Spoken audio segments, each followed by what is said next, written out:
大家好啊！歡迎大家參加今晚嘅網上講座。咁我今晚要講嘅內容咧，就係斜坡安全嘅斜坡保養同埋維修啦。咁我今日主要個內容咧就係講點解要做斜坡維修啦。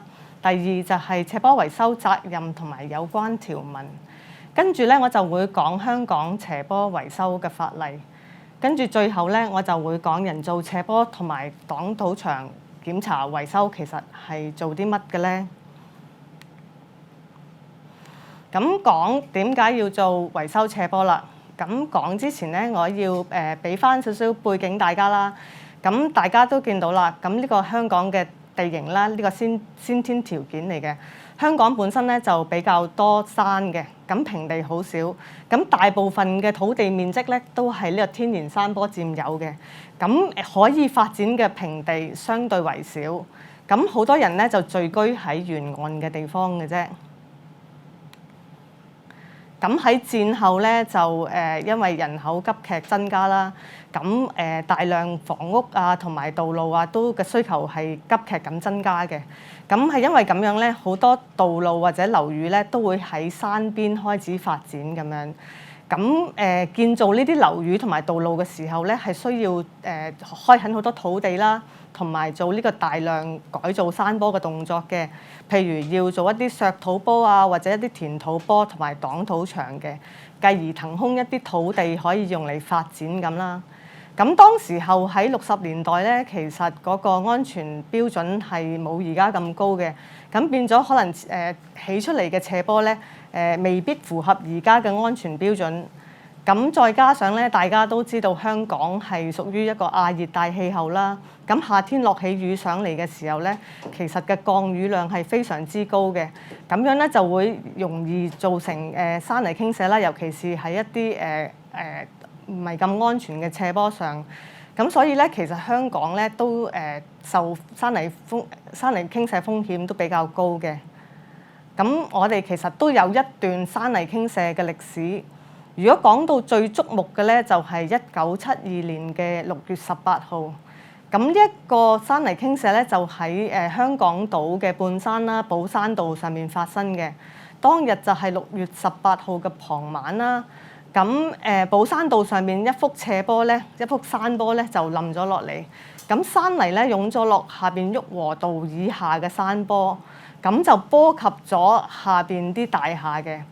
咁大家見到咧，其實除咗相片度見到嗰個大廈被損毀咧，其實嗰陣時有個叫做旭龢大廈咧，係成座大廈被推倒嘅。咁嗰場慘劇咧就造成咗67人嘅死亡嘅。咁喺同日嘅下晝咧，喺秀茂坪咧，亦都有一個嚴重嘅山泥傾瀉發生。咁上面嗰幅圖睇見啦，其實係一幅填土坡。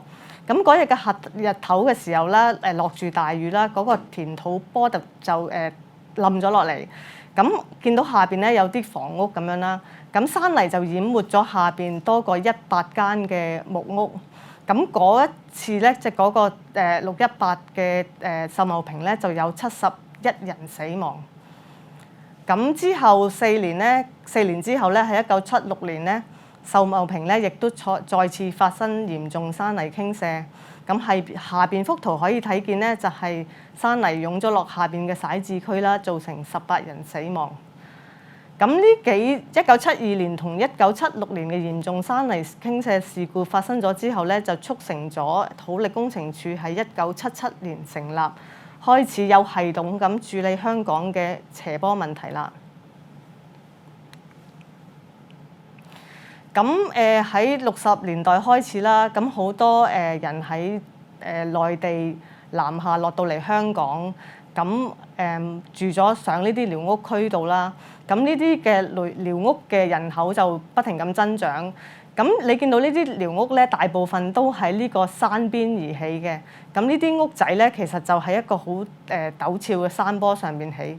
咁其實佢哋本身係一個比較脆弱嘅房屋啦。咁落起大雨上嚟嘅時候咧，咁就好容易發生山泥傾瀉而影響到呢啲寮屋區啊。咁喺80年代嘅時候，大概1982年嘅時候咧，就有好多山泥傾瀉喺呢啲寮屋度發生。咁相片度有藍田啦，同埋筲箕灣嘅。咁嗰啲山泥傾瀉咧，都造成人命傷亡嘅。咁去到90年代，其實嚴重嘅山泥傾瀉繼續發生緊嘅。左手面嗰幅圖咧，左上角睇見咧，就係1994年觀龍樓發生嘅。當時咧就冧咗一幅護土牆，造成5個人死亡。咁之後喺1995年咧，分別喺深灣道同埋翡翠道咧，都見到啦，有好大幅山坡，差唔多好似成個山咁冧咗落嚟。咁山泥淹沒下邊嘅道路啊，同埋啲道路同埋啲建築物嘅。咁係有人命傷亡嘅。咁去到90年代尾啦，嚴重山泥傾瀉事故咧，似乎就減少咗啦。咁但係咧都仍然有發生嘅。咁呢個係石硤尾發生嘅，右下角嗰幅圖咧就係石硤尾發生嘅山泥傾瀉啦。咁你見到咧就係幸好咧呢場山泥傾瀉咧就冇人命傷亡，但係因為工程師出去睇過就發覺有潛在風險，驚住有危險。咁最尾係疏散咗3棟公屋嘅居民，咁大概有成700人受到影響嘅。咁去到2000年代咧，其實就可能因為土力工程處嘅工作就得到成效啦。我哋睇好多斜坡安全問題啊，咁漸漸地我哋就發覺喺2000年開始咧，就唔係咁多大型嘅人造斜坡山泥傾瀉。咁直到喺2008年咧6月咧，就有場歷史性嘅大雨啊！咁發生咗喺邊度咧？就係發生喺大嶼山一帶嘅啫。咁好大嘅降雨量啦，又持續地黑雨咁樣。咁嗰次嘅大雨咧，就造成咗大嶼山有大過2000宗嘅山泥傾瀉。咁左手面嗰幅圖咧，見到喺北大嶼山公路上邊，其實就發生咗一個山泥傾瀉啦，近山頂位置嘅。咁泥石流帶咗啲沙石咧，就落到去北大嶼山公路，咁堵塞咗道路嘅排水系統，令到成條北大嶼山公路水浸嘅。咁嗰次咧就影響咗來往機場呢條道路咧，總共大概封咗大概16個鐘。咁跟住右手面嗰幅圖咧，其實都係同一場大雨裏邊嘅。咁就係因為發生喺大嶼山啦。咁好多都係喺大澳南涌啊、大澳一帶嘅。咁見到好多山泥傾瀉喺山邊發生嘅時候，差唔多山泥流到落去民居度。咁其實喺大澳嗰一次發生嘅山泥傾瀉裏邊咧，因為好多通入大澳嘅道路已經俾山泥堵塞咗啊。咁變咗咧成個大澳咧，好似變成一個孤島咁樣，影響咗居民嘅生活，大概有成2個禮拜咁耐。咁去到近年啦，似乎山泥傾瀉雖然繼續有發生啦，但係佢哋嘅規模係比以往咁細啦。咁呢個咧就係2018年粉錦路一帶嘅山泥傾瀉嚟嘅。咁其實都有繼續發生，但係規模少咗啫。咁而家到現時為止咧，其實我哋都平均咧，土力工程處每年都錄到大約有300宗嘅山泥傾瀉事故嘅。咁講山泥傾瀉啦，咁點解會發生咧？咁我想講下啲成因。好多時候咧都會係因為落暴雨啦，咁呢啲係天然因素啦。落大雨咁，落大雨咧就滲入，即係雨水就會滲入呢個嘅斜坡裏邊啦，滲入泥土裏邊啦，令到地下水位增加，而令到嘅斜坡穩定性減少，從而發生山泥傾瀉嘅。咁第二個天然因素就係一啲不利嘅地質條件啦，就譬如佢啲土質比較差、土壤比較差嘅岩石咧，好多時候咧被雨水侵蝕嘅時候咧，就容易發生山泥傾瀉。咁之後咧就會一啲人為因素啦，人為因素咧就會係設計或者施工上嘅不足啦。咁呢啲大部分咧都會係可能係一啲舊有嘅斜坡，好似頭先咁講，可能係50-60年代時候建造嘅斜坡啦，因為嗰陣時未有一啲既定嘅安全標準或者安全設計一啲審批啊或者各樣啦，咁變咗咧佢哋係未必符合現時安全標準嘅。咁呢個都係其中一個山泥傾瀉嘅成因啦。咁最後咧就係好多時候，就算大家起咗個斜坡啦，建咗個斜坡啦，但係因為日久失修啊，大家冇乜保養佢啊，佢都係因為日曬雨淋之下咧，都會狀況變差嘅。咁缺乏維修咧，都係山泥傾瀉嘅成因。咁喺我哋政府裏邊，其實我哋都可以做好多方法去做一啲防範措施嘅，譬如我哋係做多啲研究啊、設計啊，或者釐定一啲標準啊，或者施工時候嘅監測啊，希望做一啲防範措施，令到山泥傾瀉減少嘅。咁但係去對付缺乏維修呢件事咧，我哋咧又靠私人業主同埋政府一齊去共同努力啦，因為單靠我哋咧做定期維修係唔夠，私人業主都一樣要去做返佢哋嘅定期維修保養，去防止山泥傾瀉嘅發生嘅。咁事實上咧，我哋睇返以往咁多山泥傾瀉咧，就見到佢哋嘅成因咧都係因為斜坡缺乏維修啊。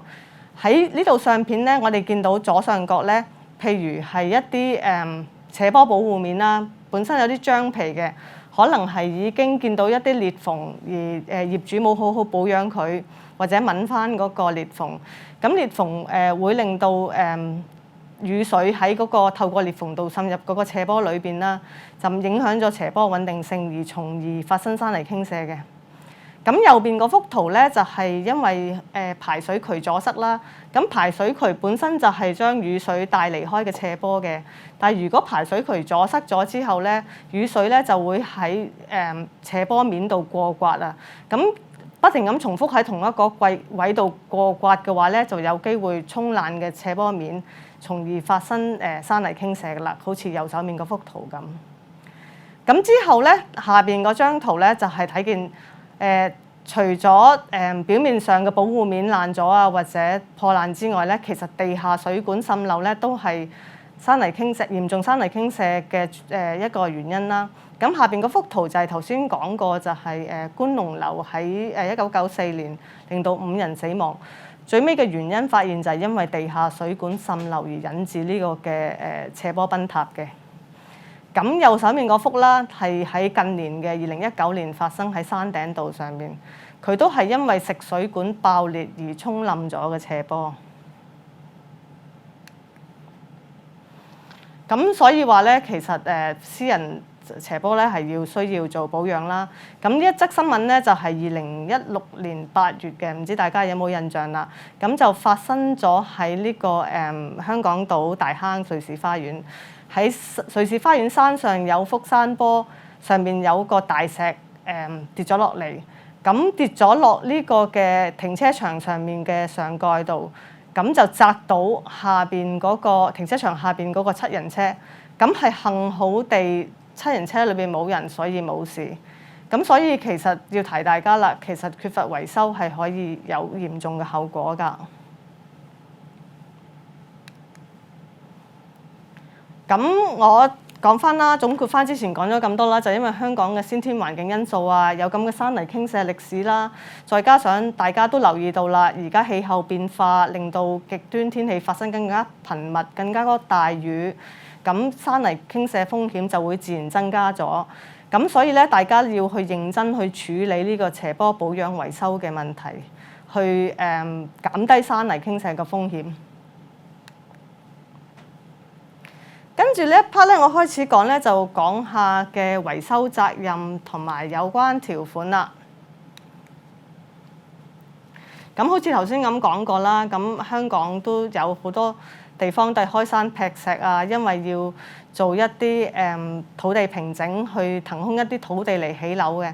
咁我哋改動好多山坡、天然山坡，去做咗一啲削坡啊。下邊嗰幅圖睇見啦，可以做一啲削坡啊，或者一啲填土坡，去形成一啲平台，要嚟做我哋嘅基建嘅。咁土力工程處到現時為止咧，就有約有6萬個登記嘅人造斜坡，而喺6萬個登記嘅人造斜坡裏邊咧，就有4萬個屬於政府做維修保養嘅，咁有2萬個咧係屬於私人嘅，咁佢哋要負責做維修保養嘅。咁個問題啦就係你話即係私人業主，你話突然間話哦你要做維修保養喎，咁個私人業主會問點解係我要做啊？咁大家都會問，咁邊個去決定嗰個斜坡邊個做維修咧？咁其實喺普通法之下咧，如果個私人地段裏邊咧個斜坡係喺私人地段裏邊嘅話咧，順理成章嗰個斜坡就係因為業權關係咧，就會係私人業主負責維修啦。咁好多時候大家就會問啦，如果嗰個斜坡喺私人地界以外，喺政府地，點解有時候都要叫我維修嘅咧？咁有咁嘅疑問。咁好多時候咧，就係呢個嘅政府地，即係私人地界以外咧，決定做維修咧，就係一個合約法之下嘅規定嚟㗎啦。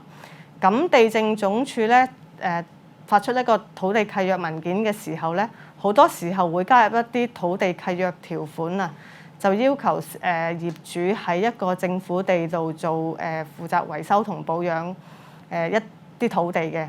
咁我哋比較常見之下嘅合約法嘅規定咧，就有以下呢5項啦。咁大家留意，其實因為佢係一啲法律條文啦，咁變咗佢主要係英文嚟嘅。咁我就譯咗佢括住中文嗰部分啦。咁我亦都會用中文嚟解釋嘅。咁有呢個嘅cutting away clause 啦，削去土地條款。General maintenance clause 一般維修條款 ，natural terrain clause 天然山坡條款 ，green hash black clause 綠色加黑色影線條款，同埋 anchor maintenance clause 地貌修葺條款。咁呢啲都係普遍同呢個斜坡維修有關嘅條款嚟嘅。跟住落嚟咧，我度會講解其中2個啦，就係點解解釋一下點解呢啲條款係同斜坡維修有關咧。咁我哋逐個望下先。呢個叫做 cutting away clause 啦，削去土地條款咧，通常喺一啲舊嘅土地契約、買賣契約度見到嘅。咁就係咩意思咧？就係當政府發出一塊地俾私人業主嘅時候，譬如係黃色嗰幅啦，咁業主咧係要需要維修嗰笪地啦，當然。咁假使間業主係需要做任何土地平整啊，做任何斜坡建造啊，或者擋土牆建造啊，或者任何工程，而係同呢個嘅本身黃色嘅地段有關嘅咧，私人業主咧都要做維修同埋保養嘅。咁好似下邊幅圖咁啦，本身嘅私人地段係中間嗰一節仔屋仔嗰部分嘅啫，但係佢因為要發展而做咗一啲削土坡。嘅削土坡可能係佢嘅地界以外嘅，咁因為佢要發展呢個地段而進行嘅削土坡咧，私人業主係需要係做maintain 翻，即係佢要維修翻嗰部分嘅削土坡，咁亦都要保持住一個良好狀況啦。包括如果有機會個削土坡有山泥傾瀉發生嘅時候咧，佢都要做翻一啲修補工程啊，或者去付翻一啲費用去保養翻佢咁樣嘅。咁跟住第2個啦，就係叫做綠色加黑色影線條款。呢個就通常喺一啲比較新嘅契約條款度見到嘅。咁即係話俾你聽，當政府俾笪地你嘅時候咧，就係可能中間幅圖中間白色嗰部分啦，係私人地段啦。咁佢就俾埋側邊綠色加黑影線俾你。嗰部分係政府地嚟嘅，其實最主要係因為呢笪政府地咧係可能係一啲山坡啦、斜坡啦，咁佢俾埋私人業主，要私人業主做呢個嘅勘探啊、研究啊，去睇下呢一部分綠色嗰部分咧有冇一啲風險而要做一啲加固工程啊，或者一啲改善工程嘅。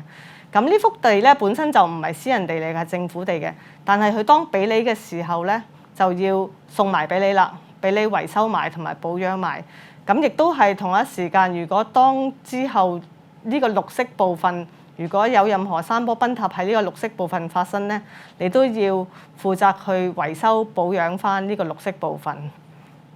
咁呢2個例子咧，就係講緊一啲私人地段地界以外，因為有土地契約條款而要私人業主負責做維修保養嘅。咁跟住問啦，咁其實咁邊個去判別呢個嘅邊個負責咧？咁判別咧，其實就由地政總署負責嘅。咁變咗公眾如果想知道嗰個斜坡係屬於邊個保養嘅咧，可以去呢個斜坡維修責任信息系統呢個網頁度嘅，跟住查詢相關嘅斜坡屬於邊個負責啦。咁同一時間咧，其實可以去呢個土地註冊處，即係田土廳去查閲土地契約文件同埋業主嘅記錄。但係要記住，因為始終地政總署去判別呢個維修責任咧，都係根據翻一啲契約文件嘅。咁變咗咧，如果業主對本身個責任有任何疑問咧，其實佢哋可以去詢問翻產業測量師啦，或者去律師意見去睇下係有咩問題咁樣嘅。咁跟住我之後嚟緊咧，就想講下呢個嘅香港斜坡法例維修嘅法例啦。咁首先要講下維修有咩類別先啦。咁維修咧最主要有兩大類別嘅。第一個咧就係業主自願原則去維修，即係話你唔叫我，我自己都做啦，即係唔使人叫嘅。咁嗰一個維修就跟咩法例咧？就跟呢個嘅建築物業管理條例第344章。咁要做嘅維修咧，就係例行檢查維修啦，同埋最主要係工程師檢查維修嘅。咁呢部分咧，我會稍後再講。咁咧係如果唔係一個自願原則之下咧，就係當政府履行一個監管職能嘅時候咧，政府會對呢個私人斜坡進行一個安全篩選嘅。喺呢個安全篩選嘅時候咧，佢哋會進行一啲研究啦，睇下個斜坡有冇一啲潛在風險啦，或者有冇啲表面證據去顯示嘅斜坡有危險存在。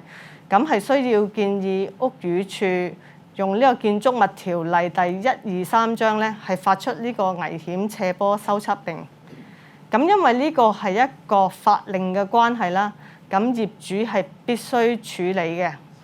咁但係倘若如果政府做呢個嘅安全篩選嘅時候，就發現就冇一個危險跡象嘅。咁但係因為出到啲工程師出到去做檢查嘅時候，就發覺嗰個保養情況唔係太理想喎。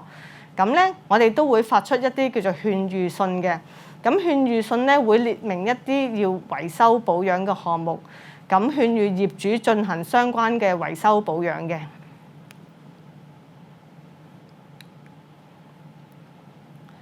咁講到維修責任嘅時候咧，就講法例之前咧，咁業主要根據嘅法例啦。咁但係譬如我唔係業主啦，我可能係一個未去到業主階段，我可能係一個準買家，我去睇一個新樓盤。咁大家要注意啦，因為好多時候而家嘅樓盤咧都有啲售樓書啊。售樓書裏邊咧，如果本身嘅嗰個屋苑或者本身發展嗰笪地咧係有斜坡要維修啊，或者有斜坡業主需要負責嘅時候咧，咁喺售樓書亦都會列明嘅。譬如喺呢個例子裏邊啦，左手邊嗰幅圖啦，就係可能嗰個屋苑嘅範圍啦。咁跟住咧，佢係有講係根據呢個大廈公契嘅資料咧，管理人咧係需要負責維修同保養嘅斜坡嘅，而嘅斜坡咧嘅範圍亦都喺嗰個圖度顯示出嚟嘅。咁提醒業主將來如果買咗嗰間樓嘅時候咧，就有共同責任去維修呢部分嘅斜坡。咁大家如果真係做準買家，將會做業主嘅時候咧，咁就留意下售樓書呢個嘅資料啦。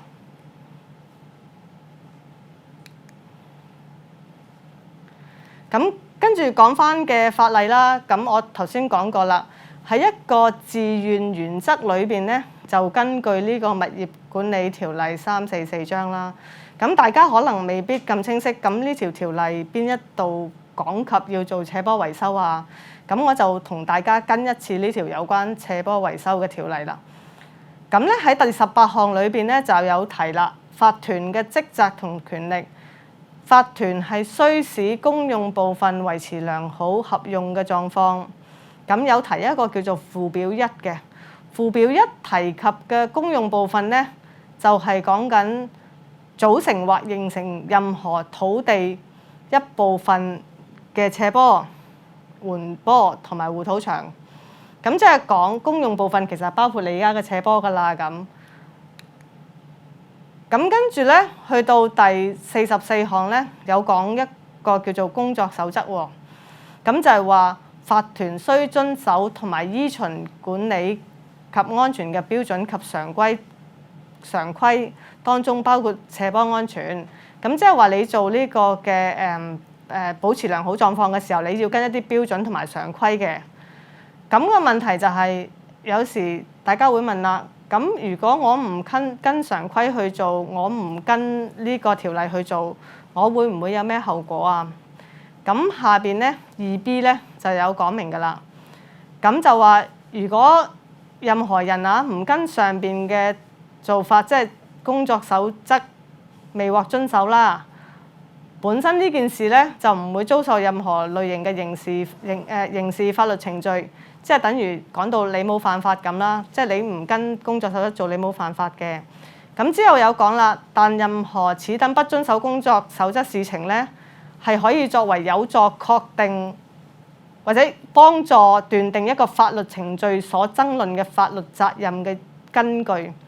咁其實就係咩咧？就係話我本身如果屋苑有個斜坡嘅，我冇跟呢個正常即係土力工程處建議去做斜坡維修，冇根據呢個嘅常規咁先算啦。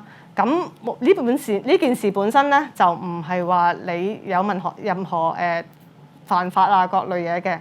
咁但係當如果發生咗一啲斜坡崩塌、山泥傾瀉，好似之前個例子咁，可能砸到人哋架車咁，咁嗰個車主開始作出民事訴訟賠償啦。咁呢一個就係一啲法律程序啦。咁呢件事你冇去跟工作守則咧，就係定斷嗰個法律程序上邊一個應該負翻個責任嘅依據啦。咁變咗即係話你冇事就冇事咯，你有事嘅時候你就開始有機會俾人去追討你嘅責任咁解。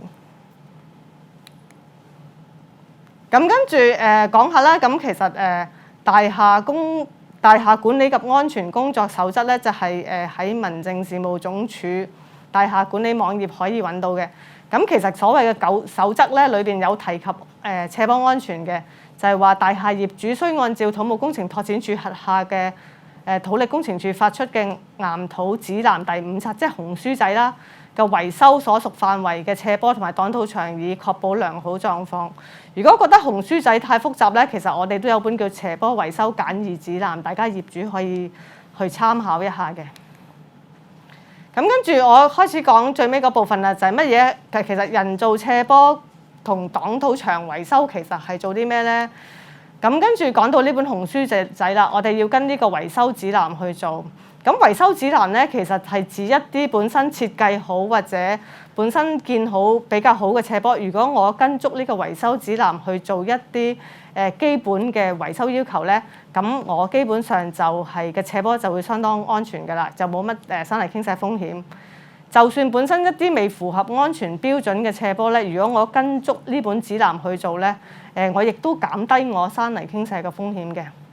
咁維修指南裏邊有咩要求咧？其實有3大要求嘅，就有例行維修檢查啦、工程師維修檢查啦，同埋地下帶水管道定期維修檢查。咁例行維修檢查做啲咩咧？例行維修檢查就要求業主至少每年做一次，或者根據工程師嘅建議嘅頻率去定期進行。即係每5年做完工程師檢查之後咧，佢會話俾你聽，你去幾時做你嘅例行維修檢查。咁工程師會建議話俾你聽嘅，或者你係因情況改變啦。咁有時可能多，有時少啦。咁跟住咧就係最好咧，就喺旱季時候做嘅，暴雨或者颱風之後咧，喺雨季之前完成。咁目的咧就係確定本身嗰個斜坡啲人工設施咧，需唔需要做一個基本嘅維修。咁因為呢一個例行維修咧，其實係唔需要任何專業人士。如果係普通嘅物業管理人員咧，都可以執行嘅。咁例行維修項目咧，通常都係清理一啲渠道啊，清理一啲阻塞咗嘅疏水窿啊，又或者清理一啲斜坡面嘅。咁記住啦，業主咧做完例行維修檢查或者做完維修之後咧，記住去作出一啲記錄翻你哋做咗啲咩，因為如果唔係咧，工程師維修檢查嘅時候咧，睇唔到你哋本身之前做咗啲乜嘢，或者有冇其他嘢要加上去，或者一啲其他工程要再做咁樣咯。咁一般嚟講咧，喺例行維修工程裏邊咧，涉及清理嘅項目咧，係唔需要一個專業岩土工程嘅知識啦。頭先講過，咁物業管理人員都可以做嘅。但係以往咧，如果涉及修補嘅項目咧，屋宇署會建議業主聘請認可人士統籌有關工程，同埋喺展開之前獲得呢個建築事務監督批准先可以開工嘅。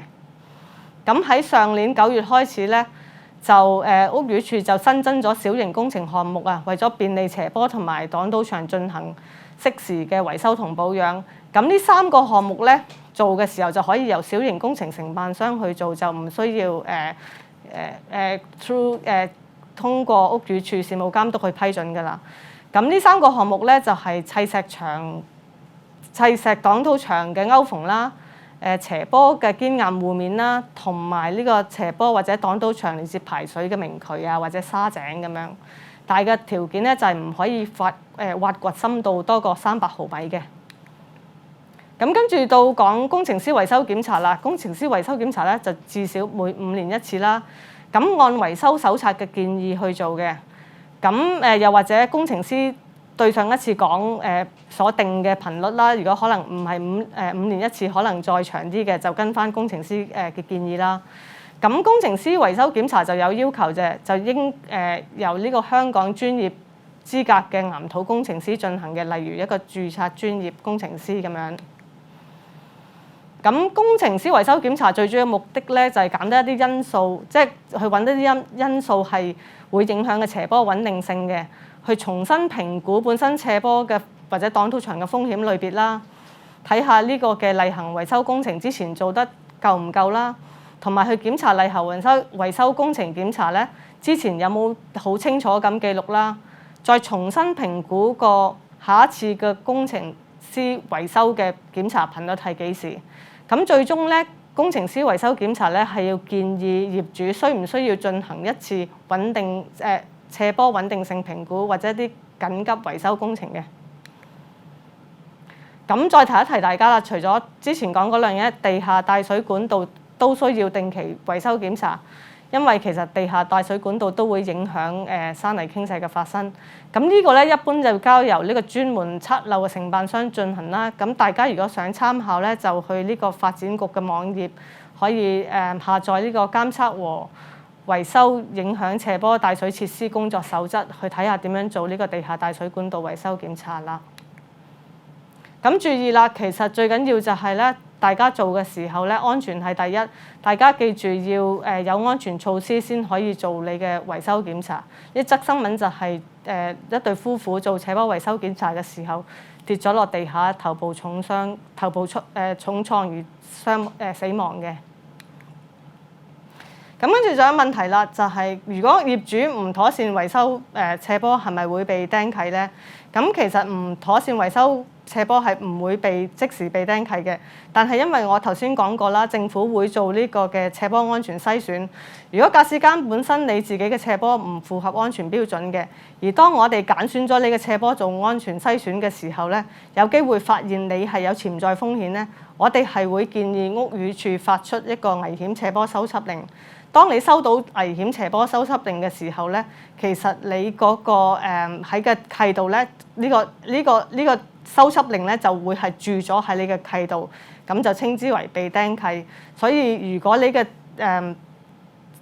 本身業主冇妥善做好斜坡維修嘅話咧，你係間接地係有機會被釘契嘅。咁因為時間關係啦，咁有啲資料補充唔到啦。大家如果有問題咧，可以同我哋聯絡啦，可以致電呢個電話，又或者電郵，或者瀏覽我哋網頁嘅。咁我今日分享嘅係咁多啦，